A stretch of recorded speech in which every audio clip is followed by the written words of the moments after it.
Good afternoon વિદ્યાર્થી મિત્રો, સ્નેહજોત education પરિવારમાં હું આપનું હાર્દિક સ્વાગત કરું છું. આપણે અગાઉના લેક્ચરમાં જોયું કે ઓડિટિંગના જે બેઝિક ડિટેલ્સ છે અથવા તો ઓડિટિંગના જે પ્રકારો છે એના વિશે જાણકારી મેળવી. આજે આપણે ઓડિટિંગમાં આગળ જોઈશું, એટલે કે કંપની ઓડિટ. કંપની ઓડિટ એ કયા અધિનિયમ મુજબ છે? તો કે કંપની ધારા 2013 અન્વયે કંપની ઓડિટ કરવામાં આવે છે. અગાઉ 1956 નો કાયદો હતો, જે રદ કરીને 2013 ની અંદર નવો ધારો લાવવામાં આવ્યો, એ છે કંપની ધારો 2013.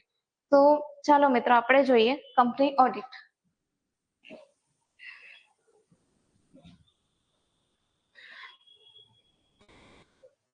સામાન્ય રીતે ધંધાના માલિકો દ્વારા ધંધામાં મૂડી અને રોકવામાં આવે છે અને એ જ ધંધો ચલાવે છે, જેથી ધંધાના માલિકો રોજબરોજના જે વ્યવહારો છે, આવકો, ખર્ચા, જવાબદારીઓ, નાણાં પર અંકુશ વગેરે બાબતોએ પ્રત્યક્ષ રીતે ધ્યાન આપે છે.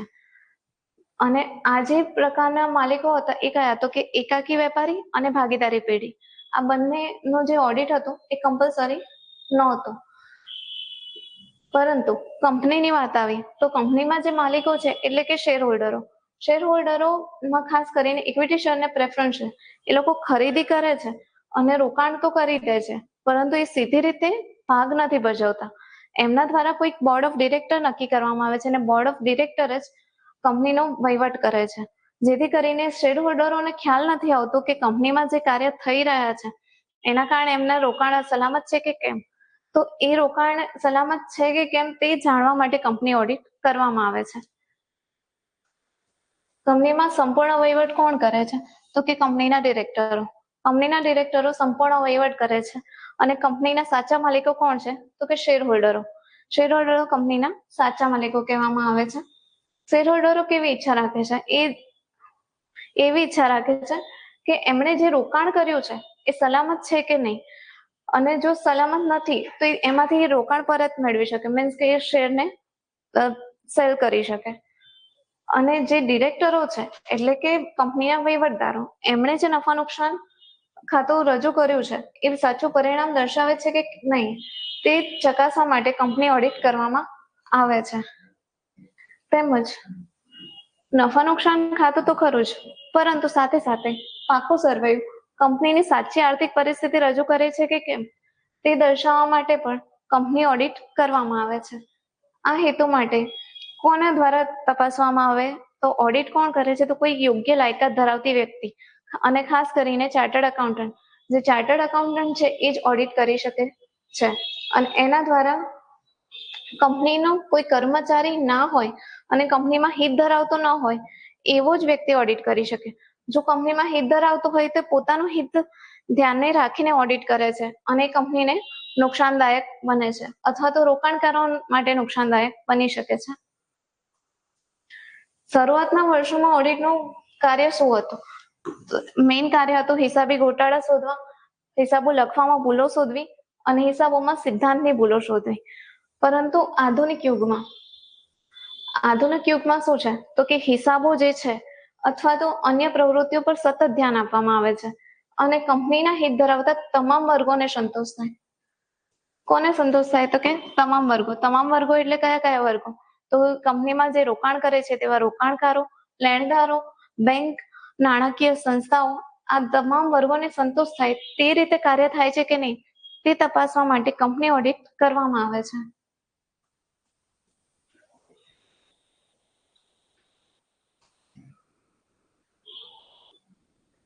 કંપનીના જે તમામ વ્યવહારો છે તેમજ નાણાકીય વ્યવહારો અને નફા નુકસાન ખાતું સાચું પરિણામ દર્શાવે છે કે કેમ? પાકું સરવૈયું. તો પાકું સરવૈયું આર્થિક સ્થિતિ દર્શાવે છે કે કેમ તેની ચકાસણી કરવી એટલે જ કંપની ઓડિટ. કંપની ઓડિટ એટલે શું?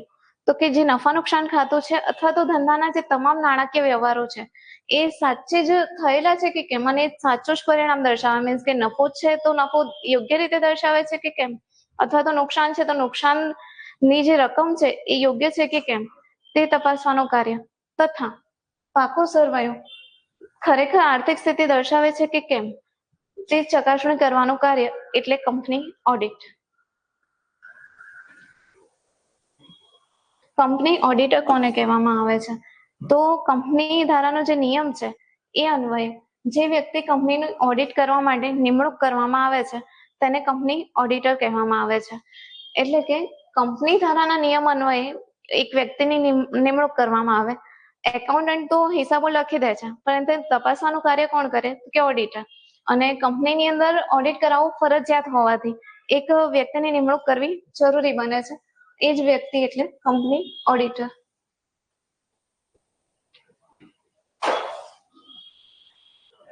કંપની ઓડિટર શું કાર્ય કરે છે તો કે શેર હોલ્ડરના હિતોનું રક્ષણ કરે છે અને કંપનીના શેર ખરીદીને શેર હોલ્ડરોએ જે રોકાણ કર્યું છે, શેર હોલ્ડરોના રોકાણ યોગ્ય છે કે કેમ, એનો ઉપયોગ વ્યવસ્થિત રીતે થયેલો છે કે કેમ, અથવા તો આડેધડ જ એનો ઉપયોગ કરવામાં આવ્યો હોય તો એ પણ ચકાસવાનું કાર્ય કોણ કરે છે તો કંપની ઓડિટર કરે છે. તેનો વિશ્વાસ કંપનીના હિસાબોનું ઓડિટ દ્વારા કંપની ઓડિટર શેર હોલ્ડરોને આપે છે. હવે રોકાણનો યોગ્ય ઉપયોગ થયો છે કે કેમ તે ચકાસી એનો વિશ્વાસ આપે છે કે ઓડિટ થયું છે યોગ્ય જ છે. એ સિવાય કયું પ્રમાણપત્ર ઓડિટર આપે છે? ઓડિટર એ પ્રમાણપત્ર આપે છે કે હિસાબી ચોપડા જે રાખવામાં આવ્યા છે તે યોગ્ય રીતે લખાયા છે કે કેમ તેનું પ્રમાણપત્ર કોણ આપે છે તો ઓડિટર આપે છે. અને કોને તો શેર હોલ્ડરોને. ઓડિટર શેર હોલ્ડરોને એ પ્રમાણપત્ર આપે છે કે હિસાબી ચોપડા યોગ્ય રીતે લખાયા છે અને યોગ્ય રીતે જાળવવામાં આવેલા છે. હવે જોઈએ ઓડિટરની લાયકાતો. કઈ કઈ વ્યક્તિ કંપની ઓડિટર તરીકે નિમણૂક પામી શકે છે? તો સૌપ્રથમ યાદ રાખી લઈએ આપણે કલમ. કઈ કલમ અન્વયે નિમણૂક થાય છે? તો 141. કલમ 141 અન્વયે ઓડિટરની લાયકાત છે એ નીચે મુજબ છે.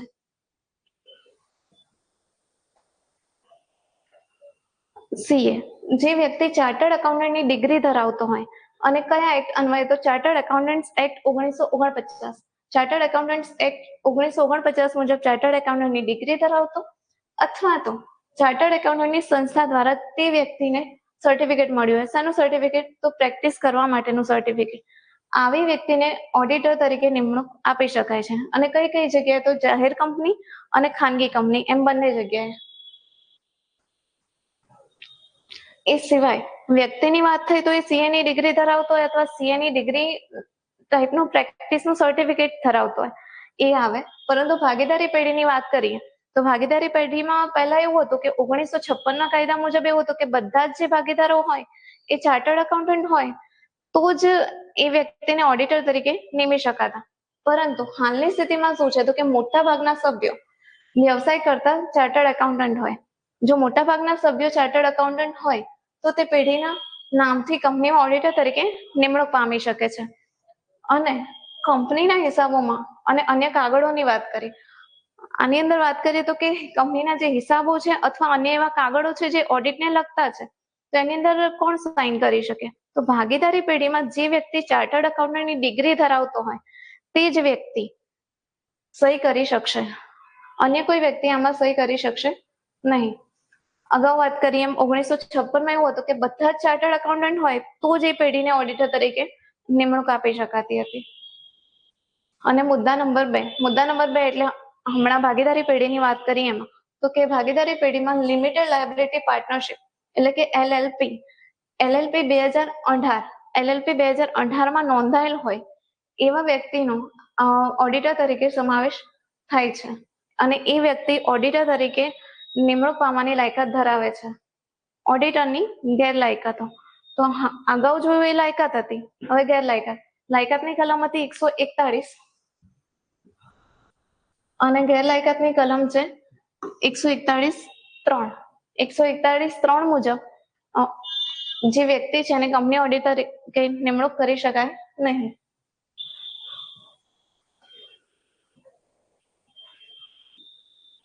કઈ કઈ છે જેની નિમણૂક કરી શકાતી નથી? તો કે નોંધાયેલ સંસ્થા. કોઈ એવી કંપની છે જેને ઓડિટર તરીકે તમે નિમણૂક આપી શકતા નથી. કોઈ કંપનીનો અધિકારી કે કર્મચારી, હવે કંપનીનો જ અધિકારી છે અથવા તો કંપનીમાં જ કામ કરતો કર્મચારી છે એને ઓડિટર તરીકે નિમણૂક આપી શકાતી નથી.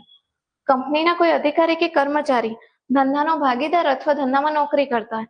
હવે કોઈ કંપનીનો અધિકારી કર્મચારી છે એ અન્ય જગ્યાએ પણ પોતાનો ધંધો ચલાવે છે અને એની અંદર એનો કોઈ ભાગીદાર હોય અથવા તો તેના ધંધામાં નોકરી કરતો કોઈ કર્મચારી હોય તો આ પ્રકારના વ્યક્તિઓ ઓડિટર તરીકે નિમણૂક પામી શકતા નથી.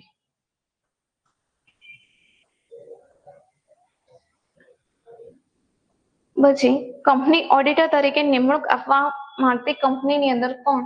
તો કે જે કંપની છે પોતે, ગૌણ કંપની અથવા શાસક કંપની અથવા તેની સાથે સંકળાયેલ કંપની.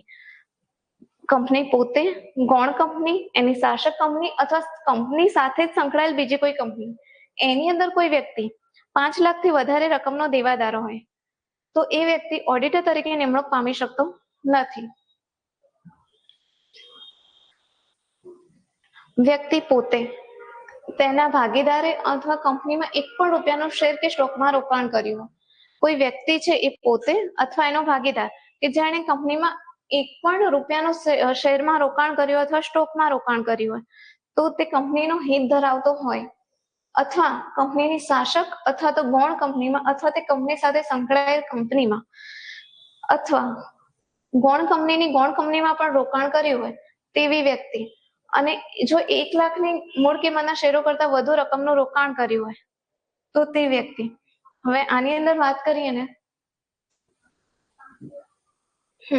જે વ્યક્તિ પોતે છે એને 1 પણ રૂપિયાનું રોકાણ કર્યું હોય શેર અથવા સ્ટોકમાં તે વ્યક્તિ, કંપનીમાં કોઈ પ્રકારનું હિત ધરાવતો હોય એ વ્યક્તિ, શાસક કંપની, ગૌણ કંપની, એની સાથે સંકળાયેલ કોઈ કંપની, આ દરેક કંપનીની અંદર એ 1 લાખથી વધારે મૂળ કિંમતના શેરોમાં રોકાણ કર્યું હોય તો તેવી વ્યક્તિ છે એ ઓડિટર તરીકે નિમણૂક પામી શકતી નથી. મુદ્દા નંબર 4. મુદ્દા નંબર 4 ના અનુસંધાનમાં કોઈ વ્યક્તિએ કોઈ પ્રાકૃતિક વર્ગની લોન કે દેવામાં 1 લાખથી વધારે રકમની ગેરંટી આપી હોય. કેવી ગેરંટી આપી હોય કે 1 લાખથી વધારે રકમની લોન કે દેવામાં ગેરંટી આપી હોય તો તે વ્યક્તિ ઓડિટર તરીકે નિમણૂક પામી શકતો નથી.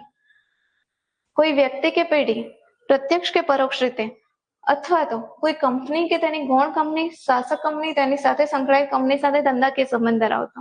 હવે કોઈ વ્યક્તિ કે પેઢી હોય એને પ્રત્યક્ષ કે પરોક્ષ રીતે ગૌણ કંપની, શાસક કંપની, જે તે કંપની છે એ અથવા તો કોઈની પણ સાથે ધંધાકીય સંબંધ ધરાવતો હોય તો એ ઓડિટર તરીકે નિમણૂક પામી શકતો નથી. મોસ્ટ ઇમ્પોર્ટન્ટ ક્વેશ્ચન છે વિદ્યાર્થી મિત્રો કે કોઈ એવી વ્યક્તિ છે જેને કોર્ટ દ્વારા દગો કે ગોટાળો થયો હોય એની અંદર સજા નક્કી કરી હોય તો એ કેસમાં શું થાય? તો સજાની તારીખ જે છે એ તારીખથી લઈને 10 વર્ષ સુધી તે ઓડિટર તરીકે કાર્ય કરી શકતો નથી. કોઈ વ્યક્તિ જે પોતે કંપનીમાં ડિરેક્ટર હોય એ વ્યક્તિ કંપનીમાં ડિરેક્ટર હોય અથવા તો એના સગા એ કંપનીમાં ડિરેક્ટર હોય અથવા તે પોતે કંપનીના સંચાલનમાં મહત્વની જગ્યા ધરાવતો હોય. હવે કંપનીના બોર્ડ ઓફ ડિરેક્ટરમાં જે વ્યક્તિ ભાગ ભજવતો હોય અથવા તો એના સગા એમાં ડિરેક્ટર હોય અથવા તો એ સંચાલનમાં કોઈ મહત્વની જગ્યા પર કાર્ય કરતો હોય તો એ ઓડિટર તરીકે નિમણૂક પામી શકતો નથી. પછી કોઈ વ્યક્તિ કે પેઢી કેટલું તો કે 20 થી વધારે કંપનીમાં ઓડિટર તરીકે એમની નિમણૂક થઈ હોય. વ્યક્તિ અથવા ભાગીદારી પેઢી 20 થી વધારે કંપનીમાં ઓડિટર તરીકે નિમણૂક પામે છે તો એ કંપની ઓડિટર તરીકે નિમણૂક પામી શકતા નથી કારણ કે એની લિમિટ છે કે 20 થી વધુ ઓડિટ એ કરી ના શકે 1 વર્ષમાં. અને કઈ કલમ? તો કે 144. કલમ 144 મુજબ કોઈ વ્યક્તિ કે પેઢી કોઈ એક કંપની માટે ગેરલાયક હોય તો એની સાથેની જે કંપની છે, ગૌણ કંપની છે, શાસક કંપની છે અથવા એની સાથેની સંકળાયેલી કંપની છે તો દરેકની અંદર એ ગેરલાયક ઠરશે. હવે જોઈએ કંપનીના ઓડિટરની નિમણૂક. કંપનીના ઓડિટરની નિમણૂક કેવી રીતે કરવામાં આવે છે? તો પહેલા લાયકાતો જોઈ હતી 141 મુજબ, ગેરલાયકાત જોઈ હતી 141/3 મુજબ અને હવે જોઈએ છે કલમ 139 મુજબ છે તો કે કંપની ઓડિટરની નિમણૂક. કંપની ઓડિટરની નિમણૂક અંગે નીચેની જોગવાઈઓ ધ્યાનમાં લેવામાં આવે છે. પ્રથમ ઓડિટર. હવે કંપનીના નોંધણી થયા પછી કેટલા દિવસમાં? તો 30 દિવસ. 30 દિવસમાં કંપનીના ડિરેક્ટરોના મંડળે કાયદેસરના ઠરાવ દ્વારા પ્રથમ ઓડિટરની નિમણૂક કરવી જોઈએ. હવે પ્રથમ ઓડિટરની નિમણૂક ક્યારે થાય છે? તો કંપનીનું રજીસ્ટ્રેશન થાય, રજીસ્ટ્રેશનના 30 દિવસમાં અને કઈ રીતે તો કાયદેસરના ઠરાવ દ્વારા પ્રથમ ઓડિટરની નિમણૂક કરવામાં આવે છે. અને ક્યાં સુધી રહે છે તો કે પ્રથમ વાર્ષિક સામાન્ય સભા, કંપનીની પ્રથમ વાર્ષિક સામાન્ય સભા પૂર્ણ થાય ત્યાં સુધી પ્રથમ ઓડિટર રહે છે, ત્યારબાદ એને દૂર કરવામાં આવે છે. હવે 30 દિવસની અંદર જો પ્રથમ ઓડિટરની નિમણૂક થઈ નથી શકતી તો શું થાય? તો કંપનીના સભ્યોને ડિરેક્ટરે જાણ કરવી પડે છે અને નોંધણી થયા એના 90 દિવસની અંદર અસાધારણ સભા બોલાવવાની અને એમાં નિમણૂક કરવાની ઓડિટરની. પહેલા 30 દિવસની વાત કરી કે 30 દિવસની અંદર પહેલા નિમણૂક કરવી. જો નિમણૂક નથી થતી તો એને જાણ કરવાની કોને? કંપનીના સભ્યોને. અને કંપનીના સભ્યો 90 દિવસની અંદર અસાધારણ સભા બોલાવે છે અને પ્રથમ ઓડિટરની નિમણૂક કરે છે. પછી વાત કરીએ સરકારી કંપની. તો સરકારી કંપનીમાં શું છે? તો સરકારી કંપની અથવા તો કેન્દ્ર સરકાર દ્વારા, રાજ્ય સરકાર દ્વારા, અંશતઃ કેન્દ્ર, અંશતઃ રાજ્ય, અંશતઃ રાજ્ય કે એકથી વધુ રાજ્યોની સરકારની માલિકીની કંપનીમાં શું થાય તો કે નોંધણી થયો એના કેટલા દિવસમાં? 60 દિવસમાં. અત્યારે જે જોયું તો પેલી હતી બિનસરકારીની અંદર 30 દિવસની અંદર નિમણૂક કરવાની, આમાં 60 દિવસમાં. 30 દિવસની અંદર કોણ નિમણૂક કરતો? તો બોર્ડ ઓફ ડિરેક્ટર્સ. પરંતુ 60 દિવસમાં કોણ નિમણૂક કરે? તો કેગ. અને એ પણ સરકારી કંપનીમાં. સરકારી કંપનીમાં 60 દિવસમાં કેગે નિમણૂક કરવાની થાય છે. જો કેગ આ નિમણૂક કરવામાં અસફળ રહે તો શું કરવું? જો એ અસફળ રહે તો ડિરેક્ટરોને 30 દિવસમાં પ્રથમ ઓડિટરની નિમણૂક કરવાની સત્તા મળે છે. ઇટ મીન્સ કે સરકારી કંપનીની અંદર 60 દિવસમાં કેગને સત્તા મળી છે કે પ્રથમ ઓડિટરની નિમણૂક કરી દે, પરંતુ જો એ નિમણૂક નથી કરી શકતા તો પછીના 30 દિવસની અંદર કોણ નિમણૂક કરી શકે? કંપનીના ડિરેક્ટર્સ. કંપનીના ડિરેક્ટરો પણ જો આમાં ફેલ થાય છે, પહેલા કેગને સત્તા મળી, કેગે 60 દિવસમાં નિમણૂક ના કરી શક્યા, તો એના પછીના 30 દિવસમાં ડિરેક્ટરોને સત્તા આપી કે એ નિમણૂક કરે. પરંતુ જો ડિરેક્ટરો પણ ના કરી શકે તો શું કરવાનું? તો કે 60 દિવસમાં બોલાવેલ અસાધારણ સભામાં 60 દિવસમાં બોલાવેલ અસાધારણ સભામાં પ્રથમ ઓડિટરની નિમણૂક કરવામાં આવે છે.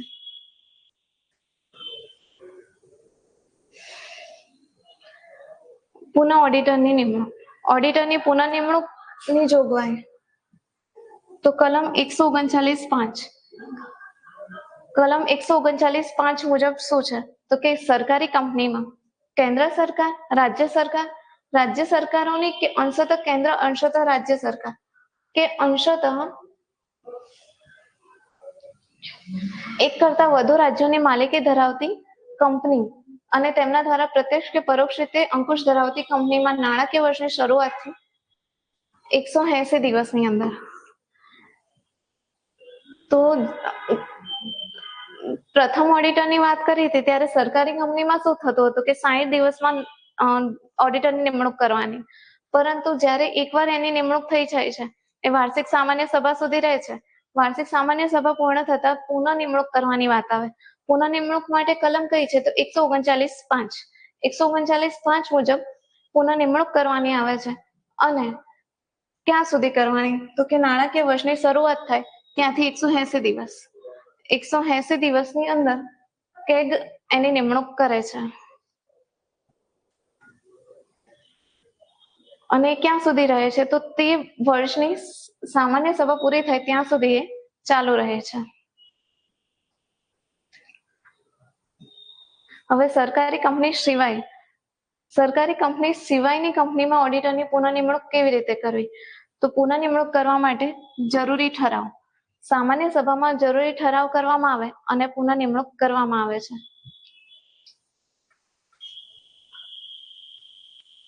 હવે કેટલીક શરતોને આધારે પ્રથમ વાર્ષિક સામાન્ય સભામાં ઓડિટરને નિયમાનુસાર નિમણૂક કરવામાં આવે છે. જો તે વ્યક્તિની નિમણૂક કેટલા સમય માટે થઈ હોય? એક ટર્મ એટલે કે 5 વર્ષ અથવા તો 6 વાર્ષિક સામાન્ય સભા સુધી થઈ હોય તો કંપનીના હોદ્દા પર રહી શકે છે.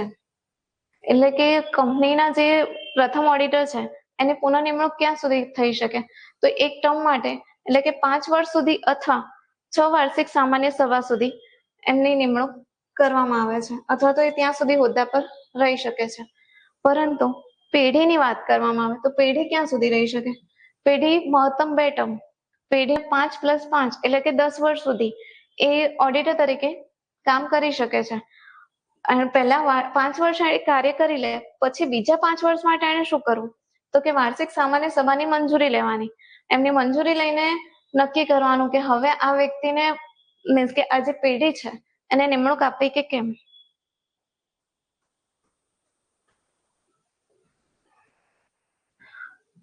હવે ઓડિટરને નિમણૂક તો આપી દીધી, પણ એને જાણ તો કરવી પડે ને કે એને નિમણૂક આપી છે તો હવે એને કાર્ય શરૂ કરવું જોઈએ. તો કઈ રીતે જાણ કરવાની? તો એને 15 દિવસમાં જાણ કરી દેવી લેખિતમાં કે તમને આ કંપનીમાં ઓડિટર તરીકે નિમણૂક મળેલી છે. અને બીજા કોને જાણ કરવી? તો રજિસ્ટ્રાર ઓફ કંપનીને. રજિસ્ટ્રાર ઓફ કંપનીને પણ ઓડિટરની નિમણૂક અંગેની જે કાગળ પર ફાઇલ કરાવવો પડે છે.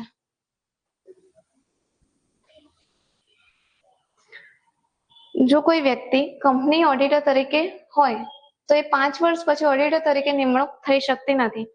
વ્યક્તિ હોય તો 5 વર્ષ સુધી, અને 5 વર્ષ પછી એને નવા ઓડિટરની નિમણૂક કરવી જરૂરી બને છે. એટલે કે પહેલા પ્રથમ ઓડિટર હોય તો 1 વર્ષ સુધી, પછી ફરીથી ઓડિટરની નિમણૂક કરવામાં આવે મીન્સ કે બીજા નાણાકીય વર્ષ, તો બીજા નાણાકીય વર્ષમાં એ 5 વર્ષ સુધી ઓડિટર રહી શકે. અને ત્યારબાદ નવા જ ઓડિટરની નિમણૂક કરવામાં આવે જે તે વ્યક્તિને કન્ટિન્યુ કરી શકાતો નથી.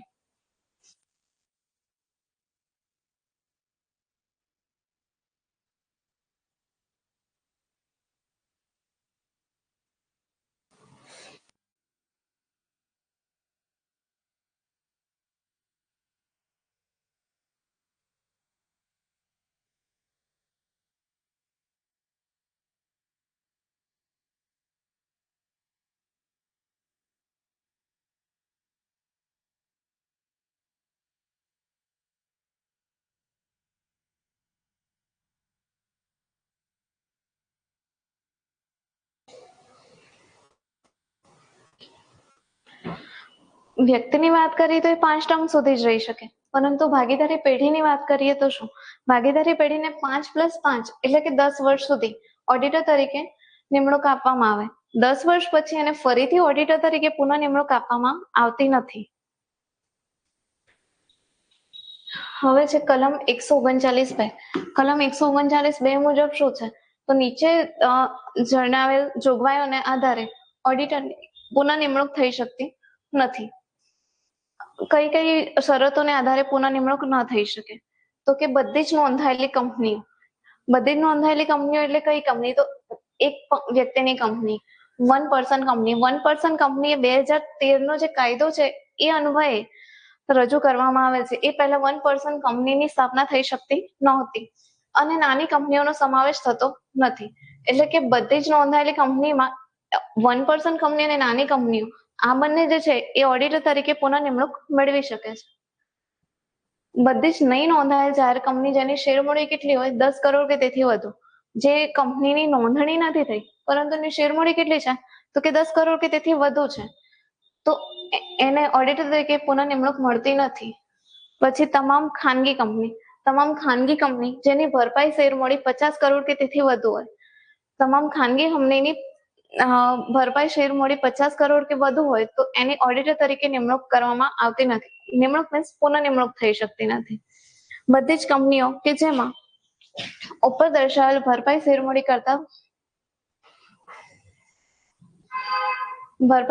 કરતા ખરેખર શેરમૂડી ઓછી હોય, પરંતુ એના દેવાની રકમ કેટલી હોય? નાણાકીય સંસ્થા પાસેથી એને દેવું લીધું હોય તો 50 કરોડ કે વધુ, 50 કરોડ કે તેથી વધુ દેવું લીધું હોય તો એ ઓડિટર તરીકે પુનઃ નિમણૂક પામી શકતા નથી. હવે કઈ કઈ શરતોને અન્વયે પુનઃ નિમણૂક થાય છે અને વાર્ષિક સામાન્ય સભામાં જ પુનઃ નિમણૂક થઈ શકે છે? તો પહેલા પુનઃ નિમણૂક માટે વ્યક્તિ ગેરલાયક ઠરેલો ન હોવો જોઈએ. એને ગેરલાયકાત ધરાવતો હોય તો એને પુનઃ નિમણૂક આપવી નહીં. પછી જે વ્યક્તિ છે કોઈ લેખિત નોટિસ દ્વારા અનિચ્છા દર્શાવે, ઓડિટર પોતે જ એમ કે છે કે મારે હવે આ કંપનીનું ઓડિટ નથી કરવું, તો એ વ્યક્તિને પુનઃ નિમણૂક આપવાની જરૂરિયાત નથી રહેતી. પછી ચાલુ ઓડિટરને પુનઃ નિમણૂક નહીં કરવા અંગે કોઈ ખાસ ઠરાવ પસાર કર્યો હોય, કોઈ ખાસ ઠરાવ પસાર કરેલો હોય તો પછી એ વ્યક્તિને નિમણૂક આપવાની રહેતી નથી. તથા ઓડિટ કમિટી દ્વારા નક્કી થતું હોય કે આ વ્યક્તિની ઓડિટ ઓડિટર તરીકે નિમણૂક કરવી જોઈએ, ત્યારે ઓડિટરની પુનઃ નિમણૂક કરવાની રહેતી નથી.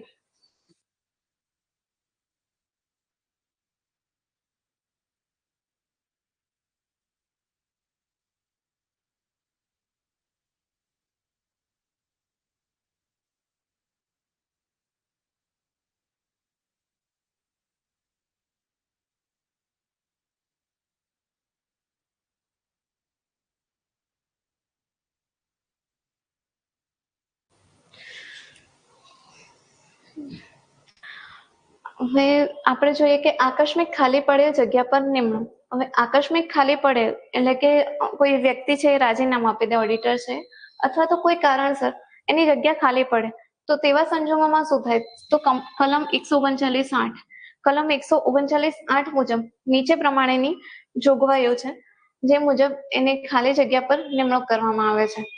હવે જો કંપની ઓડિટરની કોઈ કારણસર જગ્યા ખાલી પડે તો શું કરવું? તો ખાલી પડેલી જગ્યાની તારીખથી 30 દિવસમાં કેગ દ્વારા નવા ઓડિટરની નિમણૂક કરી શકાય છે. આ સરકારી કંપનીની વાત થઈ કે સરકારી કંપનીમાં આકસ્મિક રીતે જગ્યા ખાલી પડી, રાજીનામું અથવા તો અન્ય કોઈ કારણસર, તો શું કરવું? તો કે 30 દિવસની અંદર કેગ દ્વારા ઓડિટરની નિમણૂક કરવામાં આવે છે. પરંતુ જો કોઈ કારણસર એની નિમણૂક નથી થઈ શકતી તો શું? તો બોર્ડ ઓફ ડિરેક્ટર દ્વારા બાકીના જે 30 દિવસ છે એમાં નવા ઓડિટરની નિમણૂક કરવામાં આવે. પહેલા શું થાય કે સરકારી કંપનીની અંદર આકસ્મિક રીતે જગ્યા ખાલી પડી ઓડિટરની, તો એને ભરવા માટે પહેલા કેગને કહેવામાં આવે કે કેગ 30 દિવસમાં જગ્યા ભરે. પણ જો કેગ દ્વારા જગ્યા નથી ભરવામાં આવતી તો શું થાય? તો કે બોર્ડ ઓફ ડિરેક્ટરને સત્તા આપી દેવામાં આવે. જે રીતે ઓડિટરની નિમણૂકની વાત હતી એ રીતે જ આકસ્મિક રીતે ખાલી પડે જગ્યાની નિમણૂકમાં પણ પહેલા કેગને સત્તા છે કે 60 દિવસમાં જગ્યા નથી ભરી શકતું તો એ સત્તા બોર્ડ ઓફ ડિરેક્ટરને આપવામાં આવે છે. એ રીતે જ્યારે આકસ્મિક ખાલી પડે તો પણ પહેલા કેગને સત્તા છે કે 30 દિવસમાં જગ્યા ભરી શકે. પણ જો એ જગ્યા નથી ભરી શકતા તો બોર્ડ ઓફ ડિરેક્ટરને કહેવામાં આવે કે 30 દિવસની અંદર એ નવા ઓડિટરની નિમણૂક કરે.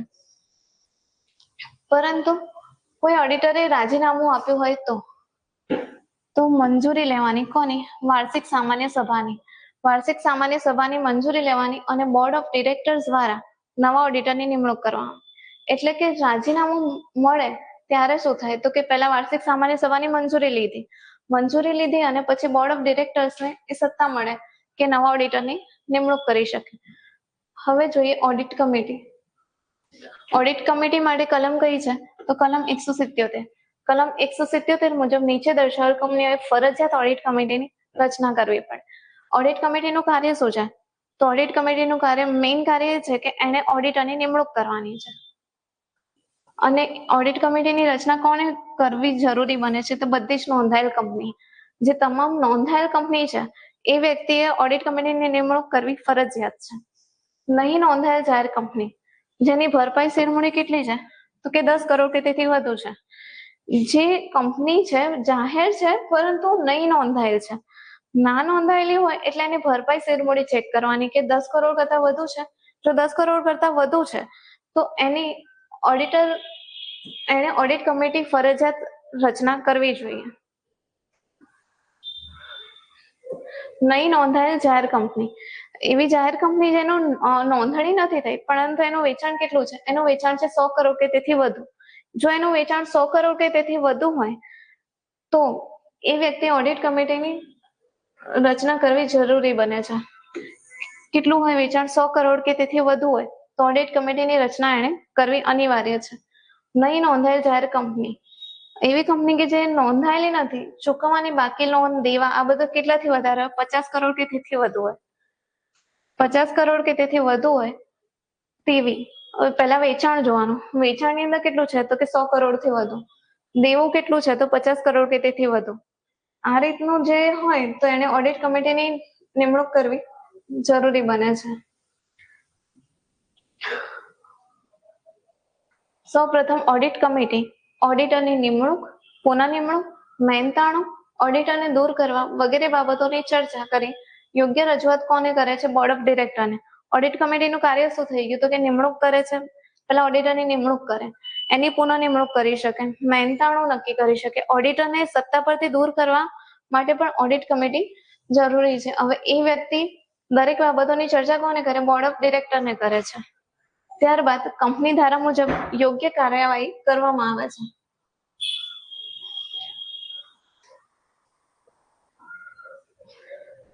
ઓડિટરને દૂર કરવા અંગે. ઓડિટરને દૂર કરવાની વાત આવે તો પ્રથમ ઓડિટર છે એની નિમણૂક કોણ કરે? તો ડિરેક્ટર મંડળ. હવે ડિરેક્ટર મંડળ એની નિમણૂક કરે છે પ્રથમ વાર્ષિક સામાન્ય સભા પૂરી થયા બાદ. ક્યાં સુધી? તો કે પ્રથમ વાર્ષિક સામાન્ય સભા સુધી પ્રથમ ઓડિટર રહે. આપણે અગાઉ જોયું કે પ્રથમ ઓડિટર ક્યાં સુધી રહે છે? તો પ્રથમ વાર્ષિક સામાન્ય સભા સુધી. ત્યારબાદ જે બીજું નાણાકીય વર્ષ છે ત્યારથી નવા ઓડિટરની નિમણૂક કરવામાં આવે છે. કંપની ધારાની કઈ કલમ? 140(1). કંપની ધારાની કલમ 140(1) મુજબ ચાલુ ઓડિટરને હોદ્દાની મુદત પૂરી થતા દૂર કરવા હોય. હવે ઓડિટર જે છે એ હાલ કાર્યરત છે પરંતુ એને દૂર કરવા છે હોદ્દા પરથી, તો શું કાર્ય કરી શકાય? તો એના માટે છે સરકારી કંપની હોય તો શું કરવું? તો કે કેન્દ્ર સરકારની અગાઉથી સંમતિ લેવાની. કેન્દ્ર સરકારની અગાઉથી સંમતિ લેવાની અને વાર્ષિક સામાન્ય સભામાં ખાસ ઠરાવ પસાર કરવાનો અને ઓડિટરને હોદ્દા પરથી દૂર કરવાનો. પરંતુ એના માટે સાબિત કરવું પડે કે આ જે ઓડિટરને દૂર કરી રહ્યા છે કંપનીના હિતમાં કરી રહ્યા છે, કેમ કે ઓડિટર એવું કોઈ કાર્ય કરી રહ્યો છે કે જેથી કરીને કંપનીને નુકસાન થઈ શકે છે. અહીં ચાલુ ઓડિટરને સાંભળવાની તક મળે છે. હવે ઓડિટરને છે ને એ તક આપવામાં આવે છે કે હું કંપનીના હિતમાં જ કાર્ય કરું છું, એને વિરુદ્ધમાં કાર્ય કરી રહ્યો નથી. કેટલાક સંજોગો છે એની અંદર બોર્ડ ઓફ ડિરેક્ટર્સ એક ઠરાવ પસાર કરે અને કયું ફોર્મ? તો કે ADT2. ADT2 નામનું જે ફોર્મ છે એ ફોર્મ કેન્દ્ર સરકારને મોકલે છે અને એમની મંજૂરી બાદ કેટલા દિવસમાં? તો કે 50 દિવસમાં સામાન્ય સભામાં ખાસ ઠરાવ પસાર કરવામાં આવે છે. હવે કેટલાક સંજોગોમાં શું થાય છે? તો કે પહેલા બોર્ડ ઓફ ડિરેક્ટર છે એ ઠરાવ પસાર કરે ને 30 દિવસમાં એક ફોર્મ રજૂ કરે. કયો? તો કે ADT2. એ ફોર્મ ભરે છે અને કોને મોકલે? કેન્દ્ર સરકારને. કેન્દ્ર સરકાર મંજૂરી મળે એના 50 દિવસમાં સામાન્ય સભાની અંદર ઠરાવ પસાર કરવાનો. સામાન્ય સભામાં ઠરાવ પસાર થતા ઓડિટરને દૂર કરવાનું નિશ્ચિત થાય છે. અહીં પણ ચાલુ ઓડિટરને પહેલા એક તક મળે છે કે એ જે કાર્ય કરી રહ્યો છે યોગ્ય છે કે કેમ. જો તે લેખિતમાં નિવેદન કરે છે તો એ નિવેદન પણ આ સામાન્ય સભામાં ઠરાવ કરતા પહેલા એને વાંચવામાં આવે છે એના નિવેદનને કે એને જે કાર્ય કર્યું છે એ કેવું છે. ઓડિટરનું મહેનતાણું. ઓડિટરનું મહેનતાણું તો કે સરકારી કંપનીના ઓડિટરની નિમણૂક કોણ કરે છે? તો કેગ. કેગ છે સરકારી કંપનીમાં ઓડિટરની નિમણૂક કરે, પણ વેતન કોણ નક્કી કરે? તો કે સામાન્ય સભાના જે શેર હોલ્ડરો છે. નિમણૂક કરે છે કેગ, પણ મહેનતાણું કોણ નક્કી કરે? તો સામાન્ય સભાના શેર હોલ્ડરો. હવે બિન સરકારી કંપની. તો કે બિન સરકારી કંપનીમાં પ્રથમ ઓડિટરની નિમણૂક કોણ કરે? તો ડિરેક્ટર મંડળ. મહેનતાણું કોણ નક્કી કરે? તો પણ એ ડિરેક્ટર મંડળ જ નક્કી કરે છે. સરકારીમાં શું થાય છે? સરકારીમાં કેગ એની નિમણૂક કરે છે અને એનું મહેનતાણું કોણ નક્કી કરે? તો બોર્ડ ઓફ ડિરેક્ટર. પણ એ જ વાત કરીએ તો બિન સરકારી કંપની, તો બિન સરકારી કંપનીમાં પ્રથમ ઓડિટરની નિમણૂક કોણ કરે? તો કે ડિરેક્ટર મંડળ. અને એનું વેતન કોણ નક્કી કરે? તો એ પણ ડિરેક્ટરનું મંડળ જ નક્કી કરે છે. ત્યારબાદ શું થાય? હવે એકવાર એની નિમણૂક થઈ ગઈ પછી શું? તો કંપનીની સામાન્ય સભામાં શેર હોલ્ડરો દ્વારા મહેનતાણું નક્કી કરવામાં આવે છે. એકવાર એની નિમણૂક થઈ ગઈ, મહેનતાણું નક્કી થઈ ગયું, દર વર્ષે જયારે એનું મહેનતાણું નક્કી કરવાનું તો કઈ રીતે કરવાનું? તો કે કંપનીની સામાન્ય સભામાં શેર હોલ્ડરો નક્કી કરે છે કે ઓડિટરને કેટલું મહેનતાણું આપવું જોઈએ. મહેનતાણાની રકમમાં કઈ કઈ બાબતનો સમાવેશ થાય છે? હવે ઓડિટરની પહેલા ફી આવી જાય કે એને ઓડિટ કરવાની જે ફી છે એ ફી, એની સાથે શું? તો કોઈ ખર્ચાની રકમ, તેમજ ઓડિટરના સ્ટાફને કોઈ સગવડ આપવી. સગવડ એટલે કેવું? તો હવે ઓડિટર ક્યાંક દૂરની જગ્યાનો છે, ધારો કે અમદાવાદની કોઈ કંપની છે, એની અંદર ઓડિટ કરવાનું થતું હોય અને ઓડિટર છે એ સુરતમાં નિમાયેલો હોય, તો એ વ્યક્તિને હોટલમાં રોકાવાનું થશે તો એનું ભાડું છે, એમને જમવાનો ખર્ચ. હવે અમદાવાદમાં પણ એ કોઈક એવી જગ્યા હોટલમાં રોકાય છે જ્યાંથી એને અવર જવર કરવા માટે વાહન વ્યવહારની જરૂરિયાત ઉદ્ભવે છે, તો એ અંગેનો ખર્ચ વગેરેનો સમાવેશ પણ આ જે મહેનતાણું છે એમાં કરવો જોઈએ. ઓડિટરના હકો. જે રીતે ઓડિટરને અમુક ફરજો છે એ રીતે ઓડિટરના અમુક હક પણ છે. હવે જોઈએ કે કંપનીના ઓડિટર પોતાનું કાર્ય સારી રીતે કરી શકે તે માટે એને અમુક હક આપ્યા છે. તો કયા કયા હક આપે છે આપણે જોઈએ. તો 143(1) મુજબ ઓડિટરને ગમે ત્યારે જે કંપની છે એની અંદર એના ચોપડા, હિસાબો અને વાઉચરો એ ચેક કરવાનો હક છે. કંપનીનો ઓડિટર છે એ ગમે તે સમયે ત્યાં આવી શકે છે. કંપનીના ચોપડા, હિસાબ અને વાઉચર તમામે તપાસી શકે છે. પછી એને બીજો કયો હક છે તો કે ખુલાસા અને માહિતી. ઓડિટર ગમે ત્યારે આવી શકે છે પરત દરમિયાન અને ખુલાસા અને માહિતી માંગી શકે છે.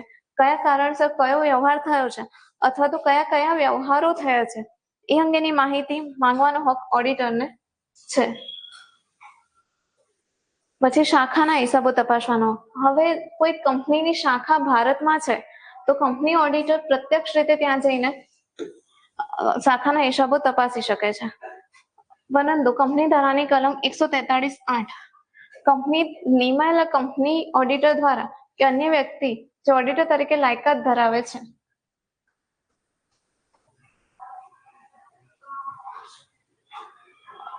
અન્ય વ્યક્તિ જે ઓડિટર તરીકે લાયકાત ધરાવે છે તે વ્યક્તિને ઓડિટર તરીકે હક આપી દે છે કે શાખાના હિસાબો તપાસી શકે. હવે કંપની છે એની અન્ય શાખા કોઈ અન્ય જગ્યાએ વર્ક કરતી હોય ત્યારે શું તો એ શાખાના હિસાબો તપાસવાનો પણ જે મેઇન કંપની છે એના ઓડિટરને હક છે. અને કઈ કલમ મુજબ તો 143(8) કલમ 143(8) મુજબ કંપની તેને નિમાયેલા ઓડિટર દ્વારા કે અન્ય વ્યક્તિ જે ઓડિટર તરીકે લાયકાત ધરાવે છે તેમના દ્વારા ઓડિટ કરાવી શકે છે. અહેવાલ પર સહી કરવાનો. હવે ઓડિટર છે એની નિમણૂક થઈ છે તો એને હક મળી જાય છે. કયો હક મળે છે તો કે ઓડિટ અહેવાલ છે અથવા તો ઓડિટને લગતા અન્ય દસ્તાવેજો છે તેના પર સહી કરવાનો હક તેને મળે છે.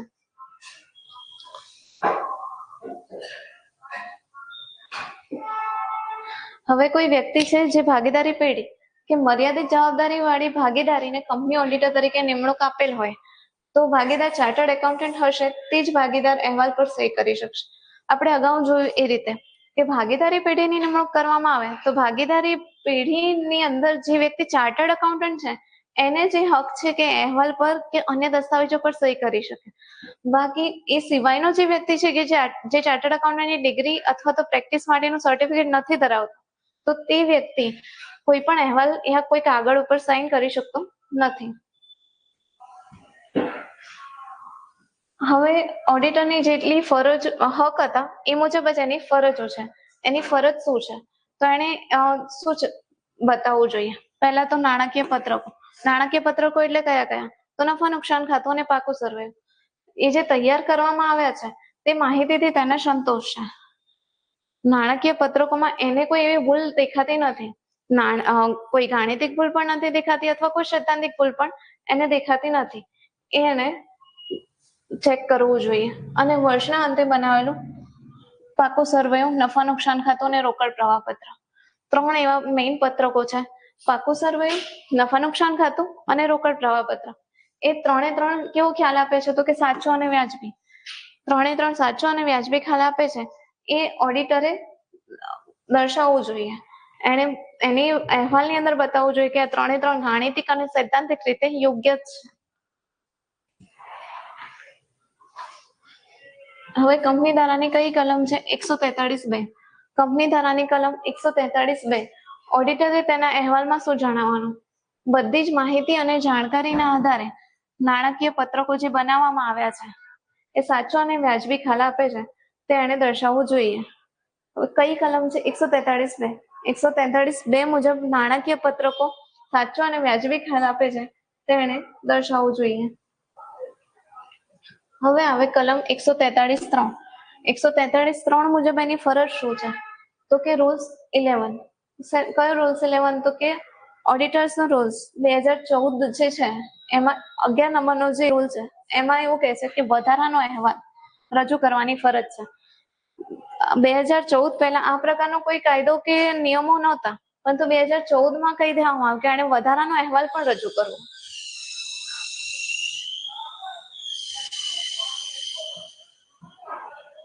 હવે ઓડિટરનો દરજ્જો. હવે ઓડિટર કઈ રીતે કાર્ય કરે છે તો કે પ્રતિનિધિ તરીકે.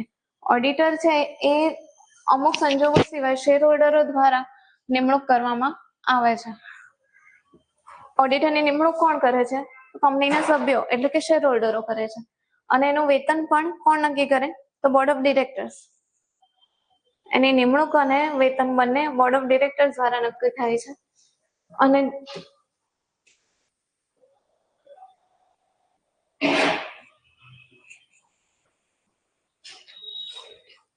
હવે ડિરેક્ટરો દ્વારા જે હિસાબો તૈયાર કરવામાં આવ્યા છે તે સાચા છે કે કેમ તે તપાસવાનું કાર્ય ઓડિટરે કરવાનું છે. હવે ડિરેક્ટરોએ જે કાર્ય કર્યું શ્રેષ્ઠ હિતમાં છે કે નહીં તે ચકાસવાનું કાર્ય ઓડિટર કરે છે. સભ્યો વતી હિસાબી ચોપડા તપાસે છે. માહિતી ખુલાસા માંગી શકે છે. ઓડિટર બીજું શું કાર્ય કરી શકે છે? માહિતી અને ખુલાસા માંગી શકે છે. તેમજ પોતાનો અહેવાલ સભ્યો સમક્ષ રજૂ કરે. ઓડિટર કયા કયા કાર્યો કરે છે તો કે ડિરેક્ટરોએ જે હિસાબો તૈયાર કર્યા છે તે સાચા છે કે કેમ, કંપનીનું સંચાલન જે ડિરેક્ટર કરે છે એ શ્રેષ્ઠ રીતે કાર્ય કર્યું છે કે કેમ ડિરેક્ટરોએ, સભ્યો વતી હિસાબી ચોપડા જે તપાસ્યા છે એ તપાસવાનું કાર્ય, માહિતી અને ખુલાસા માંગવાનું. કંપનીને લગતા જે માહિતી છે, વાઉચરો છે અથવા તો અન્ય કોઈ પત્રકો છે તો એ માંગવાનું કાર્ય કોણ કરી શકે? તો ઓડિટર. અને એનો પોતાનો અહેવાલ કોને રજૂ કરવાનો? તો કંપનીના સભ્યોને એટલે કે શેર હોલ્ડરોને.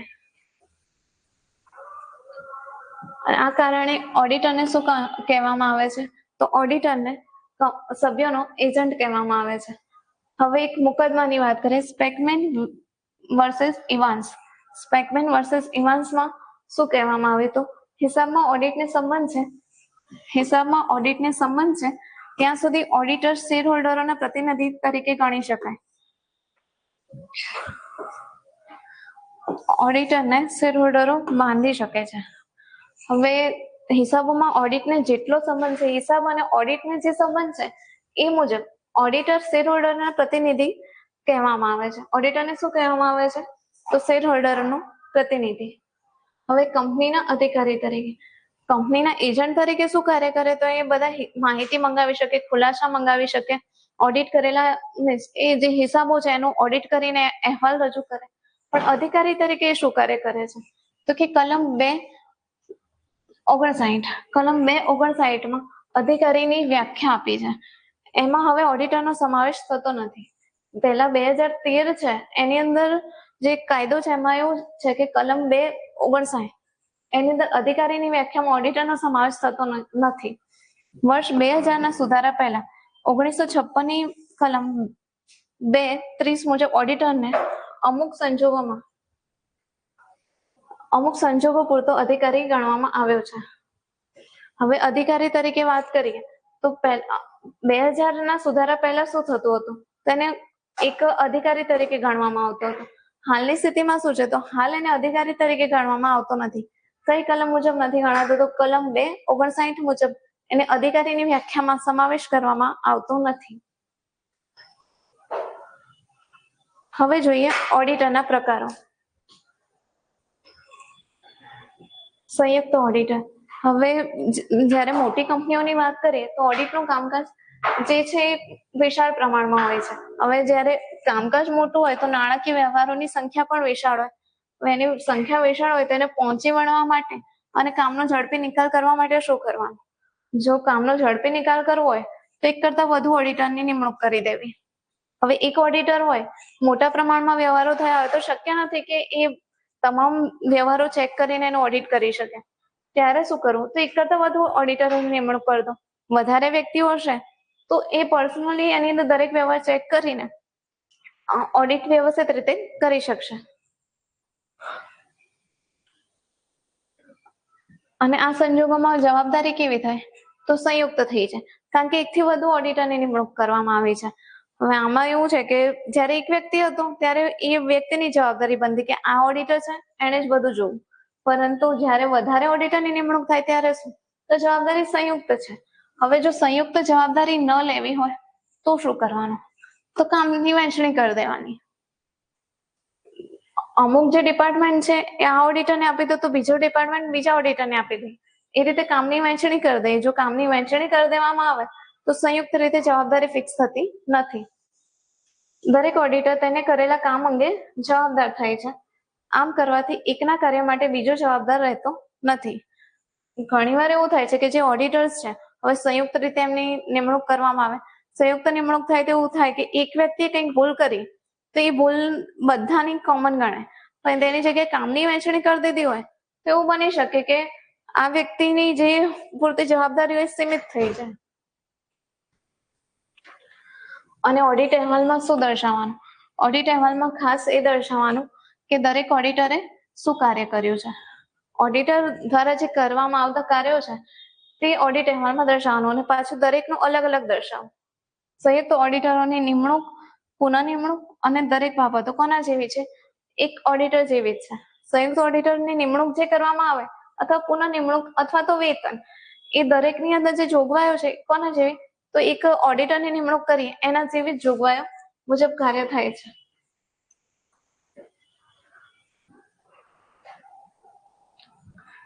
શાખાના ઓડિટર. શાખાના ઓડિટર તો કંપની ધારા મુજબ કંપનીની ભારતમાં શાખા હોય ત્યારે તે શાખાના હિસાબો કંપનીનો ઓડિટર તપાસે છે. શાખાના હિસાબો કોણ તપાસે છે? તો કંપનીનો ઓડિટર તપાસે છે. અથવા તો કંપની ધારા મુજબ લાયકાત ધરાવનાર અન્ય કોઈ વ્યક્તિ તપાસે. શાખાના હિસાબો તપાસવાની સત્તા કોની જોડે છે? તો શાખાના હિસાબો કંપનીનો ઓડિટર તપાસી શકે, અથવા તો એ પ્રમાણે જે લાયકાત ધરાવતો, મીન્સ કે સીએની ડિગ્રી ધરાવતો અથવા એવું સર્ટિફિકેટ ધરાવતો પ્રેક્ટિસ માટેનું, એ વ્યક્તિ જ તપાસી શકે છે. હવે ભારતની બહાર શાખા ધરાવતા હોય ત્યારે શું? અથવા તો લાયકાત ધરાવનાર અન્ય કોઈ વ્યક્તિ તપાસ, પહેલા તો ઓડિટરને સત્તા આપવામાં, ભારતની બહાર હોય ને તો પણ ઓડિટરને પહેલા સત્તા મળે. ઓડિટર ના તપાસી શકે તો કોણ જાય? તો એ લાયકાત ધરાવનાર અન્ય કોઈ વ્યક્તિ. અહીંયા પણ એ જ વાત આવે, લાયકાત ધરાવનાર વ્યક્તિ એટલે કોણ? Chartered accountant. જે દેશમાં શાખા હોય તે દેશના કાયદા મુજબ ઓડિટર થવાની લાયકાત ધરાવનાર વ્યક્તિ. હવે હાલની સ્થિતિમાં એવું બન્યું છે કે મોટી કંપનીઓ છે તો એની ભારત સિવાય પણ અન્ય દેશમાં શાખા હોય, તો એ દેશના કાયદા મુજબ જે ઓડિટરની લાયકાત ધરાવતો હોય એને ઓડિટર તરીકે નીમવો જોઈએ.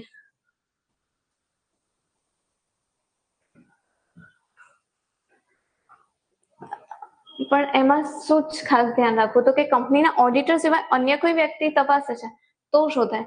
તો તેની ફરજ બજાવવા માટે જરૂર લાગે તો મુલાકાત લેવી જોઈએ શાખાની. હવે ઓડિટરને આમાં એવું થાય કે મોટી કંપની છે, ઓડિટર પોતે સમય ન ફાળવી શકે, અથવા તો કંપનીના અધિકારીઓ નક્કી કરે કે શાખાનું ઓડિટ અન્ય કોઈ વ્યક્તિ કરે, ત્યારે શું થાય? તો એની ફરજ બજાવવા માટે શાખાની મુલાકાત લઈ શકે. અને શાખાના ચોપડા, હિસાબો, વાઉચરો, અન્ય કોઈ ચોપડા, એટલે કે શાખાના જે હિસાબી ચોપડા છે એ કોણ તપાસી શકે? તો જે મુખ્ય કંપની છે એમાં નિમણૂક પામેલ ઓડિટર.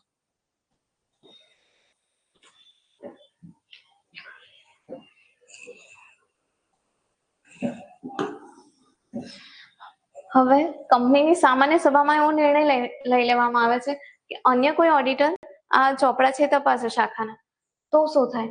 તો અન્ય ઓડિટરની નિમણૂક કોણ કરી શકે? તો સામાન્ય સભા જ કરી શકે. સામાન્ય સભાને હક છે કે શાખાના હિસાબો માટે અન્ય ઓડિટર નિમી શકે, અથવા તો ડિરેક્ટરોના મંડળને સત્તા છે. કયા બે વ્યક્તિને આ સત્તા આપવામાં આવી છે? તો બોર્ડ ઓફ ડિરેક્ટર અને સામાન્ય સભા. બોર્ડ ઓફ ડિરેક્ટર અને સામાન્ય સભા આ બંને જોડે સત્તા છે કે શાખાના હિસાબો કોણે તપાસવા? કંપનીના જે ઓડિટર છે એણે જ તપાસવા કે પછી કોઈ અન્ય વ્યક્તિને સોંપવા? તે અંગેની તે અંગે માટે જે નિર્ણય છે એ કોણ કરી શકે? તો ડિરેક્ટરોનું મંડળ અથવા તો સામાન્ય સભા.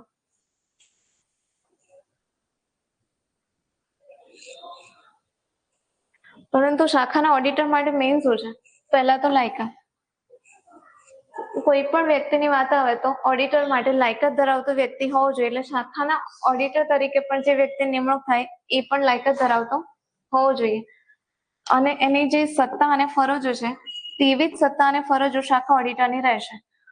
હવે જે કંપનીના ઓડિટરને સત્તા મળી છે શાખાના હિસાબો ઓડિટ કરવાની, એવી ને એવી જ સત્તા અને ફરજો કોની જોડે છે? તો જે વ્યક્તિને શાખા ઓડિટર તરીકે નિમણૂક મળી છે તે વ્યક્તિ જોડે.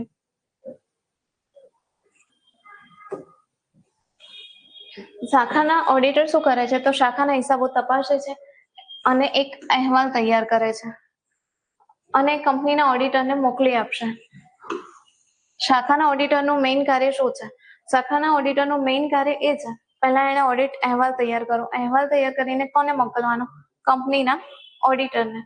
કંપનીના ઓડિટર પોતાને યોગ્ય લાગે તે રીતે ઓડિટ રિપોર્ટમાં તેનો ઉપયોગ કરી શકશે. શાખાના ઓડિટર નો જે અહેવાલ છે એ મેઇન ઓડિટરને મળે અને મેઇન ઓડિટર પોતાને યોગ્ય લાગે એ રીતે ઓડિટ રિપોર્ટમાં એનો ઉપયોગ કરી શકે. શાખાના ઓડિટરનું મહેનતાણ અને હોદ્દાની શરતો સામાન્ય સભામાં સભ્યો દ્વારા નક્કી કરવામાં આવે છે. શાખાના ઓડિટરનું મહેનતાણું કઈ રીતે નક્કી થાય છે અથવા તો હોદ્દાની શરતો કઈ રીતે થાય છે નક્કી? તો કે સામાન્ય સભામાં સભ્યો દ્વારા નક્કી કરવામાં આવે છે.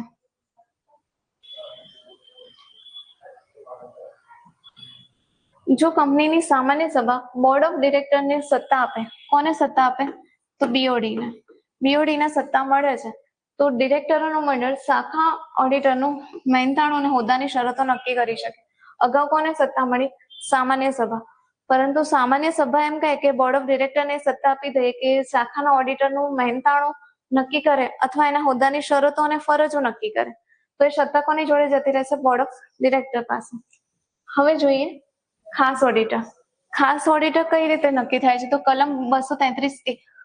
કલમ 233A અન્વયે અને કંપની ધારામાં 1960 નો સુધારો. કલમ 233A અન્વયે ખાસ ઓડિટની જોગવાઈ કરવામાં આવી છે.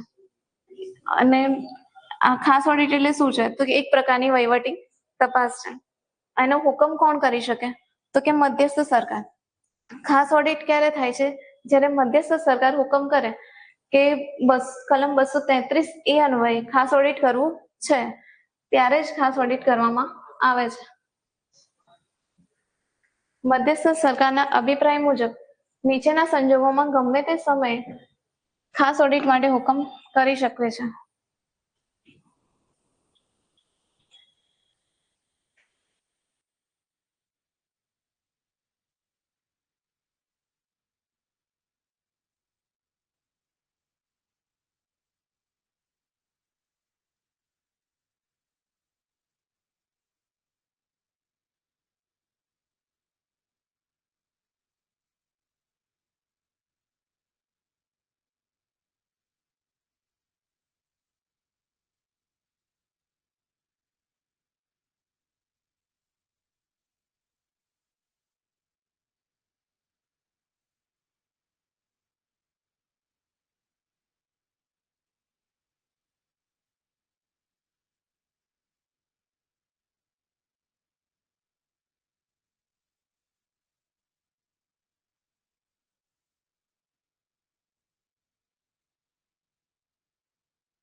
ખાસ ઓડિટ.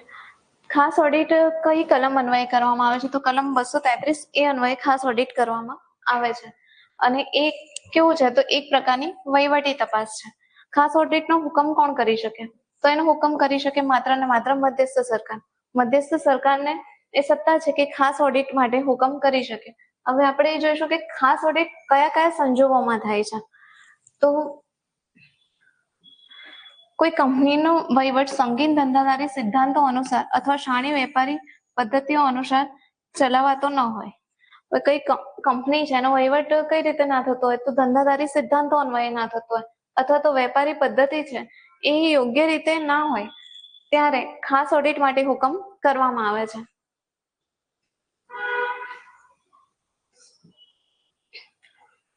કંપનીનું સંચાલન કેવી રીતે કરવામાં આવતું હોય? જ્યારે વેપાર ઉદ્યોગ કે ધંધાના હિતને ગંભીર નુકસાન પહોંચે, વેપાર ઉદ્યોગ કે ધંધાના હિતને નુકસાન પહોંચતું હોય ત્યારે ખાસ ઓડિટ કરવામાં આવે છે.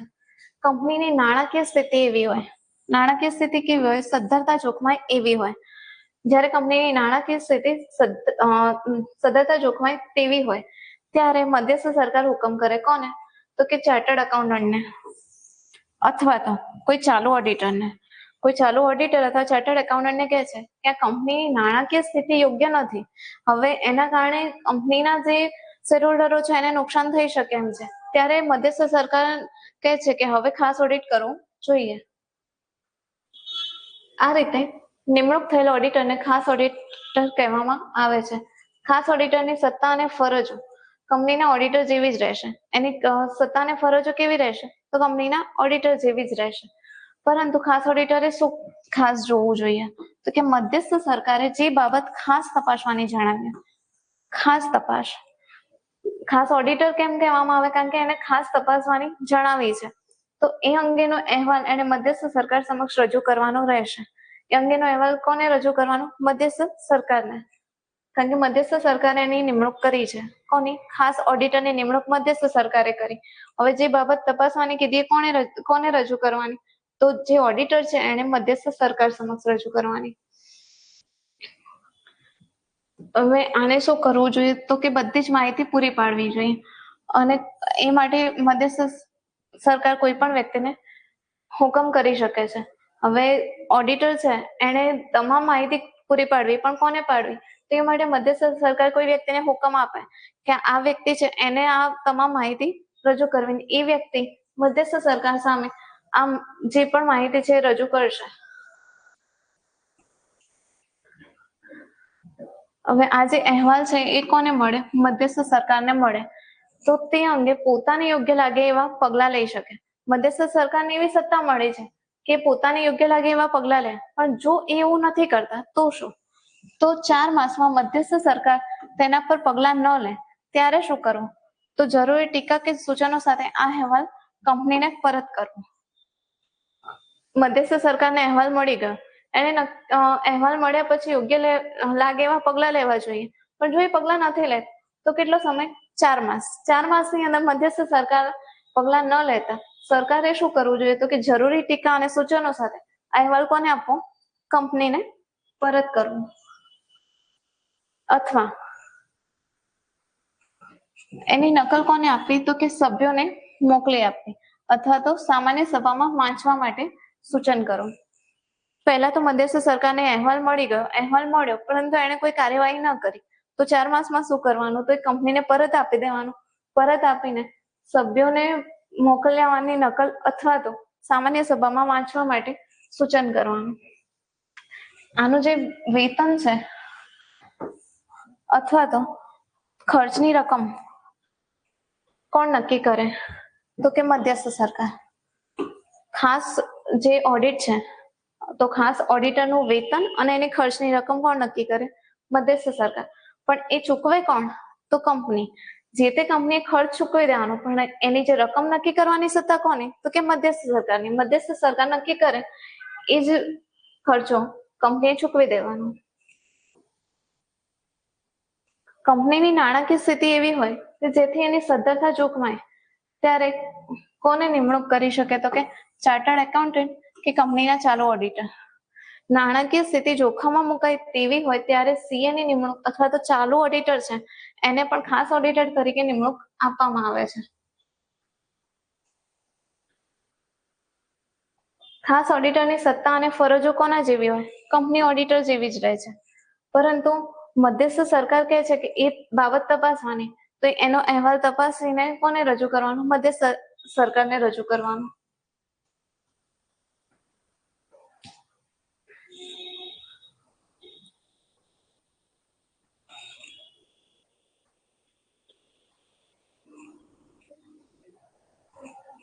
હવે જોઈએ પડતરના ઓડિટર. પડતરના ઓડિટર તો ઉત્પાદન, પ્રોસેસિંગ, મેન્યુફેક્ચરિંગ, ખાણના ધંધામાં રોકાયેલી હોય તેવી કોઈ પણ પ્રકારની કોઈ કંપની છે જે ઉત્પાદન, પ્રોસેસિંગ, મેન્યુફેક્ચરિંગ અથવા તો ખાણના ધંધામાં રોકાયેલી છે, અથવા તો માલ સામાનનો વપરાશ, મજૂરી કે પડતરની અન્ય વિગતો અલગ હિસાબે ચોપડે રાખવા પડે છે. હવે પડતરના હિસાબોમાં શું થાય છે? તો કે ઉત્પાદન સાથે સંકળાયેલી અથવા મેન્યુફેક્ચરિંગ સાથે સંકળાયેલી કોઈ કંપની છે તો એને માલ સામાનનો જે વપરાશ થાય છે અથવા તો જે માલ સામાન ખરીદવામાં આવે છે, મજૂરી છે અથવા તો પડતર, તમામ વિગતો માટે અલગ ચોપડા રાખવાના. નાણાકીયની અંદર ચોપડા અલગ રહેતા હતા, પડતરની અંદર પણ અલગ પત્રકો નિભાવવામાં આવે છે અને આ જે પત્રકો છે તપાસવાની સત્તા કોને છે? તો પડતર ઓડિટરને. હવે કંપની ધારા અને મધ્યસ્થ સરકાર જે સૂચના આપે છે એ મુજબ જે વસ્તુ કે સેવાનું ઉત્પાદન થાય છે તો કંપનીએ ફરજિયાતપણે માલ સામાનના વપરાશ અંગે, મજૂરી અંગે, પડતરની અન્ય બાબતો અંગે હિસાબી ચોપડા રાખવા જરૂરી બને છે. હવે જ્યારે પડતર ઓડિટની વાત કરીએ તો શું? તો કંપની ધારા અને મધ્યસ્થ સરકારની સૂચના મુજબ જે વસ્તુનું ઉત્પાદન થાય છે અથવા તો સેવા આપવામાં આવે છે તો એ અંગેના તમામ હિસાબી ચોપડા રાખવા જરૂરી બને છે.